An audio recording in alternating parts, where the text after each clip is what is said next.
The hate army troll. It's the hate army, bro. The hate army. Shout that out guy. to hate. Good vibes to the Shout hate out to army. hate. Shout out to hate. Shout out Shout out to hate. Shout out to hate. Shout out for Shout hate. out for hate. Can we get an update on Wings or Boogie appearing on the show? Maybe you can go directly through Keem because I love the guys from Lol Cow Live. I'll be honest with you guys, I haven't worked on interview stuff at all. I told you, like, I got burnt out on it. Like, I was talking with several different people. All right, I'll give you a cumulative update here. I'll tell you how it ended for me, okay? Here we go. I'll tell you the full story. Maybe I'll even make this a clip for the show, okay? Okay.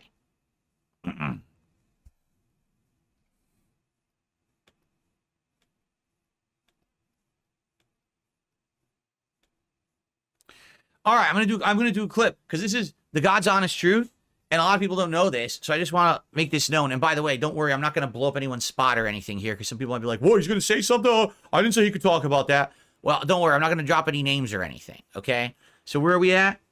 We're on 40 minutes in. Okay. All right, so ladies and gentlemen, people have been asking me recently what happened in regards to you doing interviews on the Level 1 podcast, right?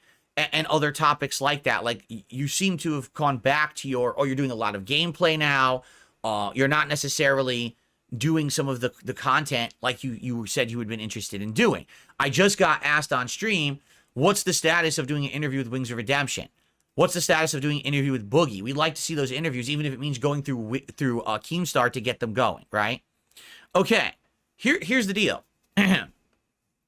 So basically, I put a heck of a lot of work in the months of August and September and the first half of October into trying to schedule and even wrangle people to be interviews for this show, okay?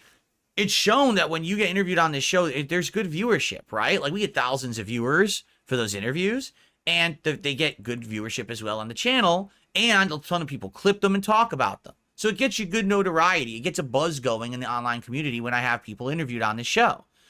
But the thing is, it takes a hell of a lot of work to make it happen. And sadly, because of who I am, people just don't make themselves available as if I were someone else. Allow me to explain, right? As you know, for the greater part of a decade, I've had haters, trolls, detractors, whatever you want to call them, who harass everyone associated with me on the internet.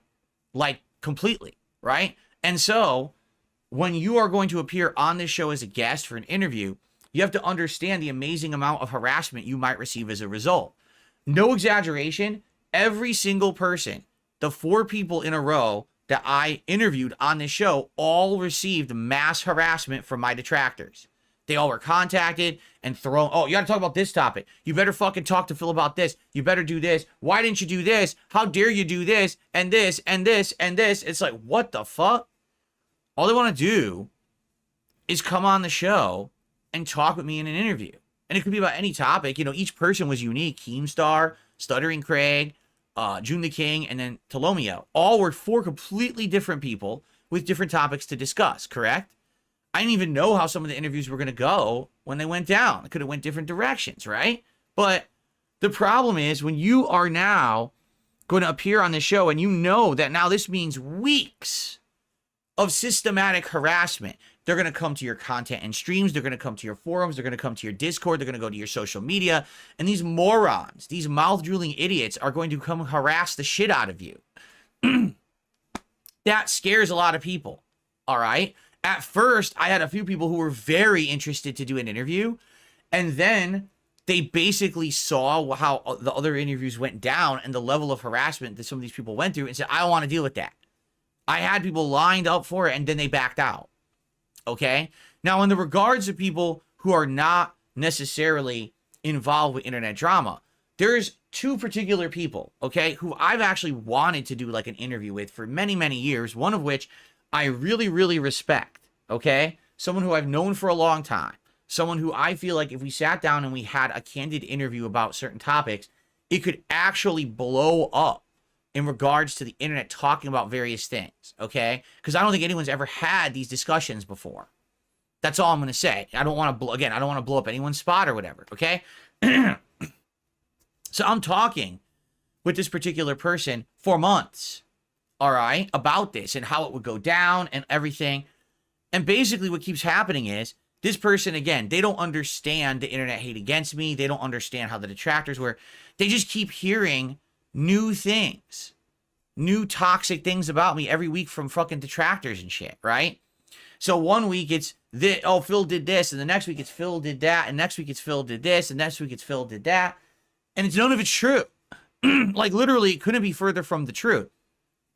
For example, one of the things that scared them off was over a month ago on my React show, DSP versus the internet, there was a clip. Someone had submitted it, and it was a VTuber, all right? And I guess this VTuber was playing Street Fighter 6, and another VTuber matched up with them, and they're playing them, and they're freaking out. Now, I don't even understand the context of the clip, and my chat's trying to explain to me, I guess both of these VTubers had been in like a tournament or something, and so for them to play and match up randomly was incredibly rare luck that this ever would happen. So that's why the VTuber's freaking out. I said, all right, this is kind of interesting. I'll watch. I'll see if they're any good. I'll commentate. And I'm watching it, and I watch a couple minutes of the clip. But this VTuber just keeps screaming at the top of their lungs. And it's grating. Imagine if the whole podcast was this. And I didn't have a voice limiter on. Imagine if it was just screaming, screeching. Okay? So after watching this for like 2 minutes, I was like, guys, I'm sorry. I literally can't keep watching this clip. It's actually giving me a headache. Like, it's bothering me. I'm not trying to insult the person. Just they talk so high pitched and so loud, constantly screaming, that it's actually hurting my head. And I want to just move on to the next clip. Okay? And that was literally it. Like, that was literally 100% it. My detractors took that clip and started spreading it all over the internet saying, DSP hates VTubers. Here's him being totally bigoted and prejudiced against VTubers. And it's not what happened at all. It could have been any clip I was watching and someone was screaming at the top of their lungs and it hurt my ears. I would have said the same thing. It didn't matter that it was a VTuber. It doesn't matter if it's a male or a female or somewhere in between. It doesn't matter what the color or race or creed or whatever. It could have been any single thing. If it's that high-pitched of a sound, it's going to hurt my head, and I don't want to watch the clip. I'm going to move on to the next. And I have the right to do that. It's my React show, right? I don't have to sit there and torture my fucking self with a clip. If it's so loud, it hurts me. So I'm not kidding you. This person says to me, who I've been trying to get on an interview for months. So I heard now that you're saying awful things about VTubers, and I don't understand why, I don't know why would I want to do an interview with you? You're just someone who's trying to cause problems and stuff. I was like, what are you talking about? Did you even see the clip? Do you even know what happened? This has nothing to do with the person being a VTuber at all. I would have said that to anyone who was being too loud, right? So that's the point. Like, trying to arrange these interviews is like so much pulling teeth and bullshit, and it's because of bullshit. It's not because I wouldn't be a good interviewer. It's not because the interview wouldn't be good content. It's because there's 10 years of shit all over the internet about me. So when you try to get someone to interview, like, I don't want to deal with this guy. Nah, this guy's terrible. I've heard this and this and this about him and this and that. You guys who are here every day watching my content, you know who I am because you're here every day. You watch it and you support it and you enjoy it. But outsiders don't know that. They tend to believe the things they hear. Or they just hear the next bullshit thing over and over and over. To the point where, I mean, I get it. Like, imagine every day my detractors make something up about me. I ignore it and I'm fine. Like, I'm doing well. Just so everyone knows, I'm doing very, very well. All right? To the point where things are better for me financially. I can now afford things. As you can see, I'm upgrading my equipment. I just got a new washer dryer. I have an electrician who's going to be coming the next couple of weeks to install ceiling fans in my home. I've got other things going on. I'm taking more time off to spend with my family. And this is all great stuff thanks to you guys, right? I'm not hurting here because my detractors don't really affect me in that regard at all. However, where that it is hurting me is public image, where trying to cross over and have opportunities, they're not happening. Why? Because these idiots say so many toxic things every single week that people who are outside of this bubble of toxic internet drama don't get it and don't want to be associated with it. And I can't blame them. All right. I literally can't. There's people who I've had talked with or association with in the past that no longer want to do that. They don't want a chance that my detractors will latch on to them and cause them problems. And I totally 100% get it. Why wouldn't I? I'm here in the center of it, so I know what it's like. I could just imagine what it would be like if you have your own thing going on, your own life, your own business, your own internet thing, and now all of a sudden my detractors are going to start coming after you. You wouldn't want to do that, right? So, yeah, it's pretty fucked up. You know, I was working my ass off trying to get interviews every night after work. You know, after my wife went to bed, I was there messaging people behind the scenes. Hey, let's do this, let's do that. Here's how we'll make it work. Let's get a schedule going. Let's do that. It was a nightmare. And then, again, the straw that really broke the camel's back was last month with Boogie, where I'm working with this guy for weeks and weeks to do this interview, and he's just not working with me. I need him to simply tell me the date and time. I need him to simply tell me his Discord so I can send him an invite. I simply need him to accept my invite request. And it's like insane amounts of work to get this guy to even fucking respond, right? Now, Wings has outright told me he wants to do the interview. 100%. He wants to do it. But he said that he would, because of everything going on last month with the surgery and everything, that he was going to get back to me on when he's ready. He hasn't yet. So maybe he never will. Maybe I need to go after him, right? But to be honest, I just haven't worked on it, nor have I really cared. Being completely transparent with all of you, I just don't really care right now.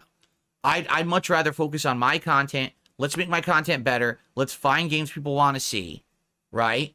And play them. Let's focus on improving the React content. Instead of it being a weekly clip show, let's really work on making a long-form show work, right? So let's brainstorm. Let's work on that. And I have all the stuff. I don't know if we're going to get to it today again.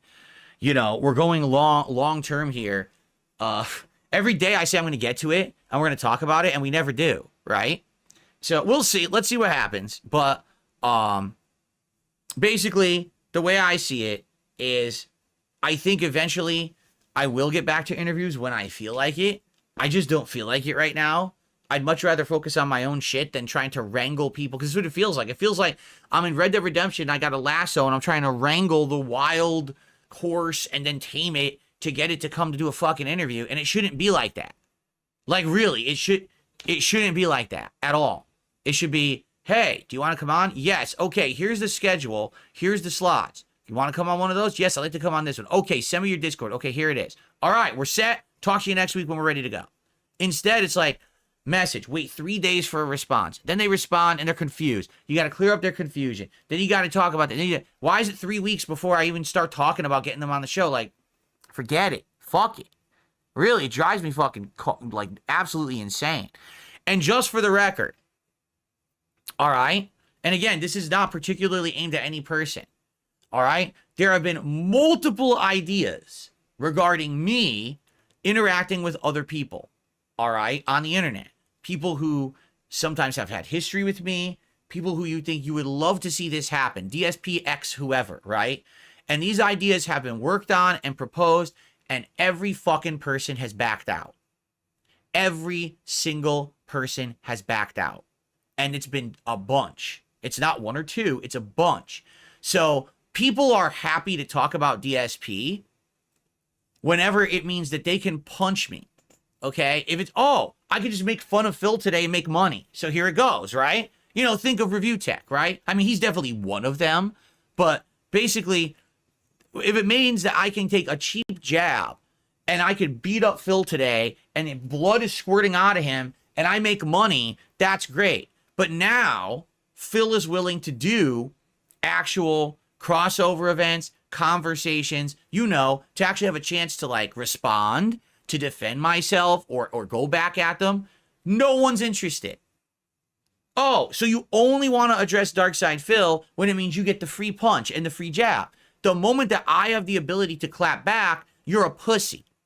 Yeah, and it's not one or two. It's been a bunch of people who the idea has been presented. Hey, Phil's willing to do crossovers now. Phil's willing to do events now. Phil wants to have a conversation. Push the fuck out. So again, these people who are on the internet, who for years have been bullies, you have to question, why are they internet bullies? Because it's easy. Because when it's just you talking and there's no response, guess what? It's an echo chamber. And you get all these people who like that idea of bullying the person or whatever, right?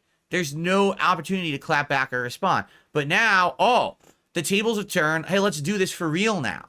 Let's have a real back and forth. Let's have a real opportunity for a discourse or a discussion. Oh, no. Oh, can't do that. Oh, okay. Great. So anyway,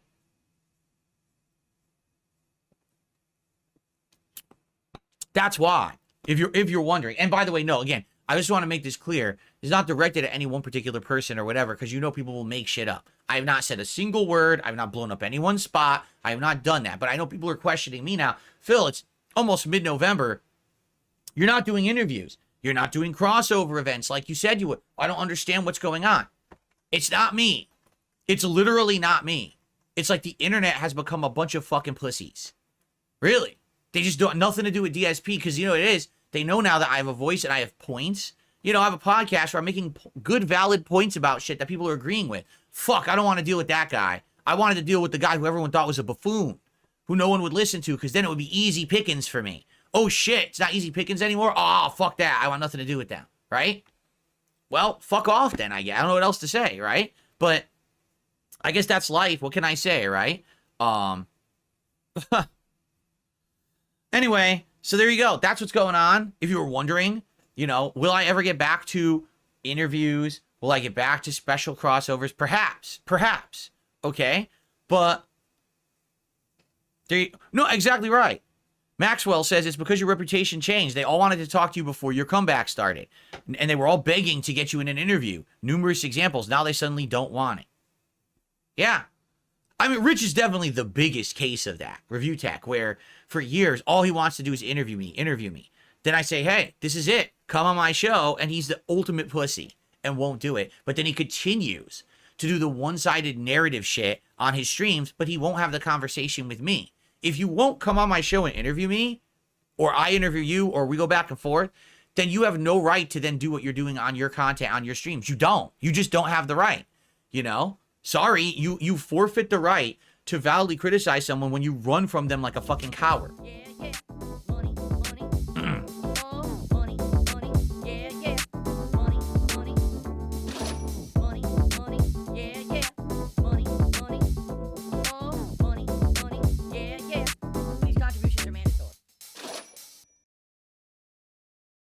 Typically helps me more than anything.